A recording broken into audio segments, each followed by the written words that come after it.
Good morning guys. তো আমার আজকে মুম্বাই চতুর্থ দিন, আর তোমাদের সাথে আমার সকালটা শেয়ার করব, আর সারাদিন কী করছি সেটাও শেয়ার করব। তো সকালের শুরুটা আমাদের চা দিয়ে হবে, তো তোমরা দেখতে থাকো। তার আগে এবার দেখিয়ে দিই যে আমি আর আমার মনুসোনা কী করছে। গাইস সকাল সকাল চানটা করে নিয়েছি, তো বেরোবো একটু ভেবেছিলাম, কিন্তু দেখো বোম্বের ওয়েদার, কখনো রোদ কখনো বৃষ্টি। তো হঠাৎ করে বৃষ্টি শুরু হয়ে গেছে, আর দেখো তোমাদেরকে আবার দেখিয়ে দিই যে বৃষ্টিটা কেমন হচ্ছে। দেখতে পাচ্ছ ঝিরি ঝিরি ঝিরি ঝিরি করে বৃষ্টি পড়ছে।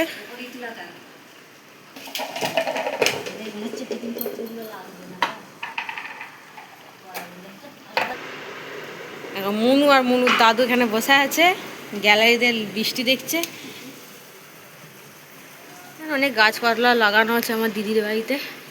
তো দেখো কি হারে বৃষ্টিটা হচ্ছে, ঝিরিঝিরি করে বৃষ্টি হচ্ছে। আমাদের মনু এখানে একদম সকাল সকাল উঠে গেছে, একদম পুরো ফ্রেশ হয়ে রেডি হয়ে গেছে। বেরু বেরু করতে হবে, টাটা করে দাও, টাটা টাটা করে দিল। বলো গুড মর্নিং। মর্নিং দেখলে তো কেমন মর্নিং বললো। তো দেখতে থাকো, এরকমই টুকটাক মজার ভিডিও আমি শেয়ার করব। আর ভিডিওটা ভালো লাগলে লাইক কমেন্ট আর সাবস্ক্রাইব করে দিও।